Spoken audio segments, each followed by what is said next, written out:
বলেছেন যে যদি উত্তরবঙ্গ উত্তর পূর্ব রাজ্যের সঙ্গে যুক্ত করে দেওয়া যায় তাহলে একটা আলাদা স্পেশাল প্যাকেজ পাওয়া যাবে। পাশাপাশি আজকে অন্ত মহারাজও পার্লামেন্টেই করেছে কেন্দ্রীয় শাসিত অঞ্চলটা। দাবি। এখন নগেন রায় ওরূপে অনন্ত মহারাজ, তিনি তো সাংসদ হয়েছেন আমি যতদিন জানি যে বিজেপির টিকিটে তৈরি হয়েছে, অর্থাৎ বিজেপি প্রার্থী হয়ে লড়াই করেছিলেন, লড়াই মানে মনোনয়ন দাখিল করেছিলেন এবং তারপরে তিনি রাজ্যসভার সদস্য। স্বাভাবিকভাবেই সুকান্ত মজুমদার আর নগেন রায়ের কথার মধ্যে মিল আছে। একজন বলছেন কুচবিহার আলাদা রাজ্য চাই, আলাদা রাজ্য আবার স্পেসিফিক ভাবে বলে দিচ্ছেন যে আমাদের ইউনিয়ন টেরিটরি চাই। আর সুকান্ত মজুমদার বলছেন যে উত্তরবঙ্গকে উত্তর পূর্ব ভারতের সাথে যুক্ত করে উত্তরবঙ্গের উন্নয়ন করা হোক। আমি জানি না, তুমি অনেক শিক্ষিত মানুষ, অনেক যে সংবিধানের কোথায় আছে যে একটা রাজ্যের একটা পার্টকে নিয়ে গিয়ে উত্তর পূর্ব ভারতের সাথে যুক্ত করে উত্তর পূর্ব ভারতের যে কেন্দ্রীয় মন্ত্রী আছে তার হাতে তুলে দেওয়া, তার মাধ্যমে সেখানে উন্নয়ন করা। কেন্দ্র সরকার উত্তর পূর্ব ভারতের ডেভেলপমেন্টের জন্য একটা মন্ত্রক করেছেন, তার মন্ত্রী অর্থাৎ তিনি এমওএস, তার মাধ্যমে তিনি উন্নয়ন করবেন। এটাই তো হতে পারে।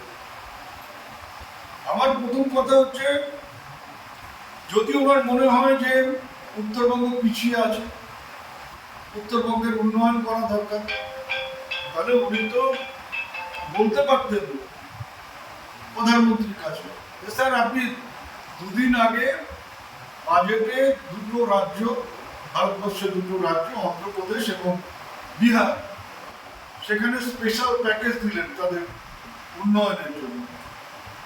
এখানেও পশ্চিমবঙ্গ সরকারকে উত্তরবঙ্গের উন্নয়নের জন্য স্পেশাল প্যাকেজ দিন, টাকাটা দিয়ে বলে দিন যে উত্তরবঙ্গের উন্নয়নের জন্য এই টাকাটা খরচ করবেন এবং কোন কোন খাতে সেটা খরচ হবে সেটাও কেন্দ্র সরকারের এখতিয়ার আছে, রাজ্যকে বলে দেওয়া।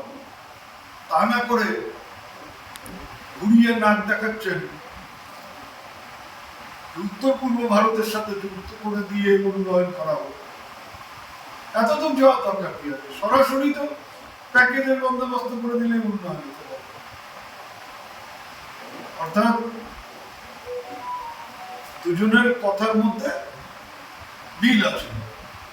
আলাদা রাজ্যের দাবিদার একজন সরাসরি আলাদা রাজ্যের দাবি করছেন, ওখানে ঘুরিয়ে বিজেপির রাজ্য সভাপতি সেটাকে সমর্থন করছে। আমি অতীতেও বলেছি, আজকেও বলেছি, যতদিন বেঁচে থাকবো বলবো যে 7 মণ তেলও পুড়বে না, রাধাও নাচবে না। কেন্দ্র সরকারের ক্ষমতা নেই। কেন্দ্র সরকার করে দেখা যে তারা, বা বলুক যে তারা বাংলাকে আলাদা করতে চান, বাংলাকে ভাগ করতে চান, কুচবিহার আলাদা রাজ্য ইউনিয়ন টেরিটরি করতে চান। লোকসভায় যে ছেঁকাটা খেয়েছেন 26-এ, এই বাঙালির আবেগে, বাঙালির মননে, বাঙালির মনকে ঘা দিলে তার যে কি ফল হবে সেটা 2026-এ বুঝতে পারবো। এগুলো সব পাগল।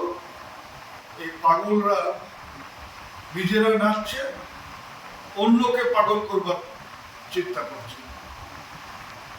বাংলার মানুষ, কুচবিহারের মানুষ, তারা এইসব পাগলামিতে ভুলবে। তার প্রমাণ গত লোকসভা নির্বাচনে হয়েছে এবং ভবিষ্যতেও যে কোনো নির্বাচনের মধ্যে দিয়ে সেটা আবার প্রমাণিত হবে। আপনি কি বলতে চাইছেন সুকান্ত মজুমদার আর নগেন রায় এরা পাগল? আর কি করে একজনকে পাগল বলি? পাগল গান্ধীজি কবে সেই বলে গেছেন, কানাকে কানা বলবে না, খোলাকে খোলা বলবে না। তখন পাগলকে পাগলও বলা নিষিদ্ধ আছে। আমি তো দেখছিলাম যে বলা যায় না নাকি পাগলকে পাগল। সেই জন্য আমি কাউকে পাগল বলছি না, কিন্তু একটা সুস্থ মস্তিষ্কের মানুষের চিন্তা ভাবনার সাথে কিছু কিছু মানুষের পার্থক্য হয় বলে তাদেরকে একটু অন্যরকম বলা হয়।